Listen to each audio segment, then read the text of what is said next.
producing for like 10 years now. Just been doing it.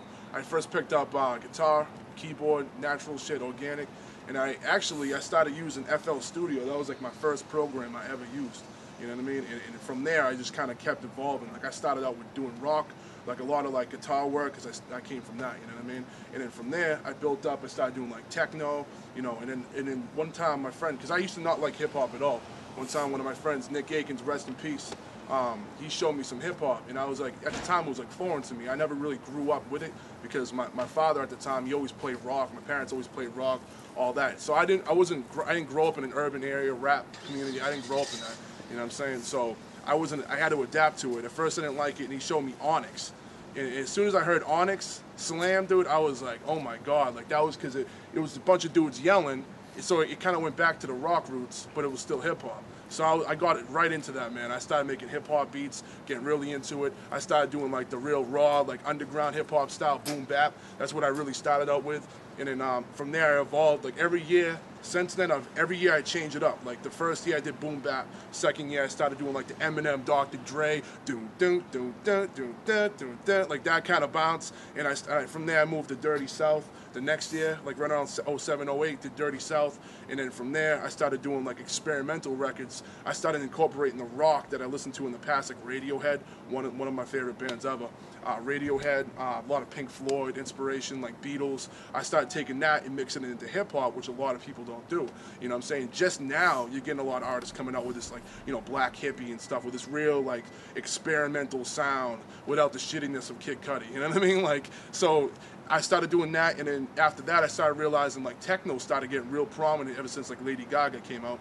So I started doing a lot of techno, bringing what I already was doing back in, like, 02, 03, back out. And I started learning from like Skrillex of like the new styles, and I adapted to that. And then now I'm doing a lot of like dubstep, a lot of progressive house, and a lot of like big hooks. I do a lot more beats with hooks now because that's what the labels want. They all want hooks on the beats. If you don't have a hook on your beat, you're fucked. You know what I mean? A label, they're going to think that, oh, they're brain dead. They don't know how to think for themselves. You know what I mean? They're going to hire an extra writer now that they're going to pay. They want to keep it as basic and as simple as possible.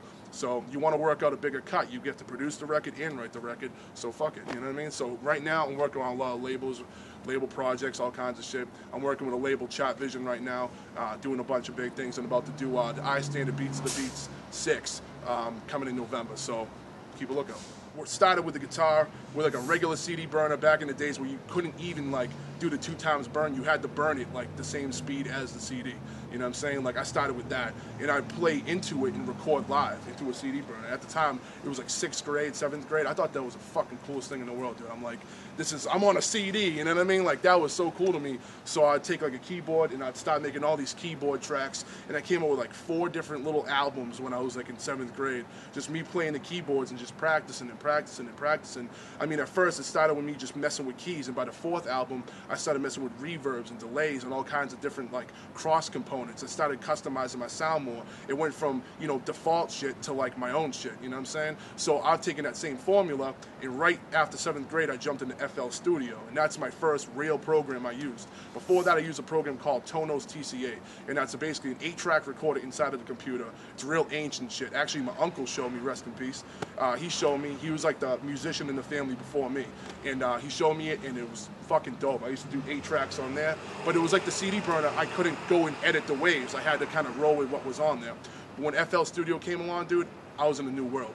It came out in like, I came into it like FL3, so Fruity Loops 3 at the time. It wasn't even called FL. So I started doing that, and from there, man, every year it's been the same thing pretty much. Just more technology, it's gone great, and now you have iPads that make beats. You have, you know, the touch screen shit, you know what I'm saying? But I still use FL Studio. I always roll with FL Studio. I learned Logic, Pro Tools, Ableton, Reason, any DAW you name, dude, I've done it, you know what I mean? I can work on anything because that's my versatility, you know what I mean? Like, if I go into a studio and they're not running Fruity Loops, what am I supposed to do?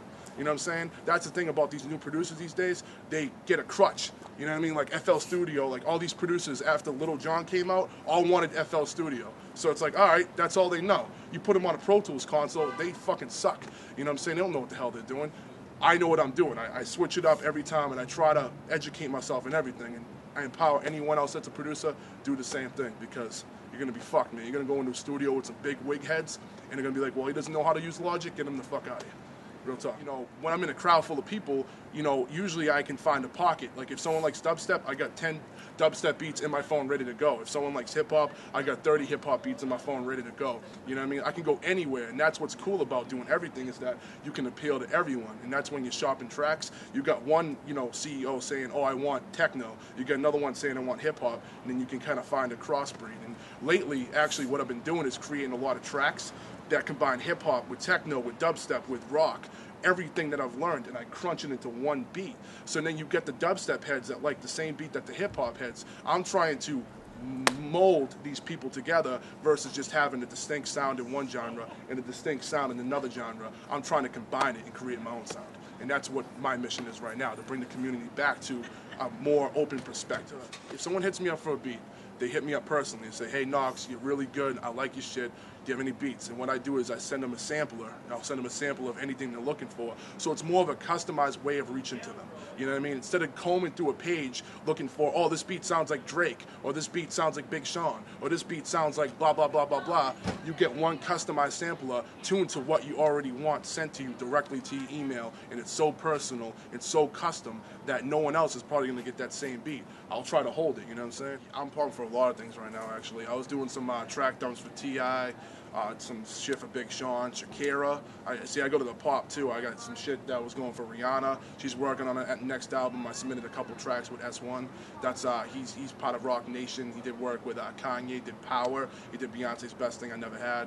He also did Murder to Excellence with Jay-Z. He was the second beat on there after Swiss Beats. So I mean, like, I'm working with him heavily right now. He just hit me up last night. He wants some more new material. And I'm actually going to be meeting up with him out in New York for the Beast of the Beat. So we're probably going to chop it up. Maybe even hit the studio after, you know what I'm saying, get it popping, get some beats going. You know what I mean? I collab with everyone, you know what I mean? From S1, which is top of the line, to I'll collab with fucking Bob, Joe, Schmo. It don't matter, you know what I mean? As long as you can make a dope beat and it doesn't sound like everyone else, I'll collab with it. If you're some hippie fucking guitarist that makes no money, is a fucking bum on the street, I'll work with you. I don't care, because I'm here to make exclusive custom music that no one's ever heard before. I want something that they say, oh, that's Nox Beatz. You know what I mean? Like, all these other producers sound like 40. They sound like fucking Dr. Dre. They sound like Timbaland. They sound like Skrillex. Okay, well, where's the diversity? No one has their own stamp, except for a few and great. I try to be one of the few and great, but I also try to educate all these other rappers that just think they have to replicate. You know what I'm saying? And there's a little freestyle for your mind right there. You know what I mean? Put all these producers in check. They need to check their sound, and to check where they're putting their shit out, and really get their own shit going, because we're in a time where we have so much ability to reach a crowd like this, and they're just narrowing it down to a fucking pinhole. You know what I'm saying? So that's what I try to do. You know, so I'm collabing with everyone and anyone. It doesn't matter. You know what I mean? I did really well, yet one of the judges wanted to hate on me. Now, this is the problem with a lot of showcases and competitions and blah, blah, blah, blah, blah. I know these dope cats, like, you know, my man Joey over here, he can fucking spit. I know so many people that can fucking spit and kill shit, or do a beat and kill shit, like myself. But you go to these competitions and it's biasism. You know, there's people paying off people behind the scenes. There's a lot of, you know, opinionated fucks that, you know, they know someone, so they're going to score someone else low to get the other person high. So I kind of got ousted there. The dude just judged me by what I was wearing and not the content of my material. Both other judges, S1, which I've worked with since, gave me a pretty much perfect score. The other dude, Zach Katz from Beluga Heights, he loved my shit. Actually, I've been in contact with him ever since. He does stuff with J.R. Rodham, you know, Sean Kingston, Jason Derulo, all them. So I do a lot of work with him too. But I met him do that too as well. But then there was Sha Money XL, and you know, I respect Sha Money. Obviously, he's a great businessman. You know, he did a lot of things for G-Unit back in the day too. But for some reason, he wasn't feeling my material that night, and I kind of got hated on for it. And I felt like, honestly, it was kind of disrespectful the way I got hated on. But you know, I just took it in stride. I placed in the top 10 still in the country. You know what I'm saying? And this year, I came back to Boston, and I did the competition again, and everyone was loving my shit, but there was still one judge. It was Buddha from Buddha and Grants, Buddha the Future, and he was hating on me again. He said my beats sound like they should go for wrestlers or some dumb shit. I'm like, you know what, dude? Like, none of these people like understand that not every competition is going to be catered to you just because you can make a dope beat. People don't give a shit about that. They care about, you know, they know their boy that fucking wants to, you know, produce or whatever. So my point is, what's funny about that is I didn't win that at all. I didn't place at all this year. I got hit up personally by Rhythm J, saying, hey, we want you back on the Beast of the Beats. They wanted me back because they know I'm dope, they know I can kill shit, and they want to see me move on and get this shit, you know what I'm saying? So I'm repping Boston, Weymouth, Massachusetts, Quincy, Braintree, the whole fucking South Shore If you don't like it, it's more biasism. But you know what? I'm going to make more connects. I'm going to get this shit on the map, dude. I'm going to make some placements and get some of the people I know that can spit some fucking features, get a label started out here, and really set the groundwork for Boston, man. I'm sick of seeing fucking Sam Adams. I'm sick of seeing all these other, you know, rich fucking college kids blowing up because they have a little backing behind them. Fuck backing, man. Let's go for the talent. Whatever happened to talent and not a fucking image. Fuck all that, man. So that's what I represent. You know what I mean? Nox Beatz represents the underclass, the people that can spit and fucking work harder than everyone else, but they don't get any representation because they don't have any cash flow. You know what? I'm going to make the cash flow, I'm going to put the beats out, and we're going to get it popping. I mean, you got www.noxbeatz.com. Right there, you got everything. You got my SoundCloud, which actually I'm re-uploading all my tracks. Right now, I'm about to come out with a new album, Product of Procrastination. I've been working on this album for fucking 6-7 years now, and it's a mixture of everything I've been making. And it actually tells the story that I told you earlier of how I've kind of evolved my style. It goes from, you know, the real boom bap-ish rap to like now where it's like dubsteppy, poppy, mixed with hip-hop, you know what I'm saying? So I've been doing this whole evolution process. Now it's all going to be collected into one CD, one iTunes upload, you know what I'm saying? I'm going to have a dope package all put together. I'm, you know, getting it backed up right now with some finances and stuff, and we're going to get that shit popping. Has a lot of MCs from around the way too. I also got a project called From Fort Knox coming out, you know what I'm saying, live from Fort Knox. I got that coming out soon, and that's going to have a lot of MCs. That's all the shit I produce for all the cats around here. That shows love to all the rappers I know. And I have another instrumental CD coming out, and it's going to be in Braille. And it's going to be called Do You Feel Me? And it's going to be written in Braille. You know what I'm saying? So you actually feel it, you know, you get it. Either way, though, it's real dope, man. I got so much music piled up, so that's my main priority is getting that out. I also have a bunch of instrumentals pitching out to labels right now. Like I said, man, you know, I'm never stopping working. If you're a rapper, you want to get some nice beats, you're looking at the best right now around the area, at least. Holla at me, you know what I'm saying? I work out the best deals, best rates.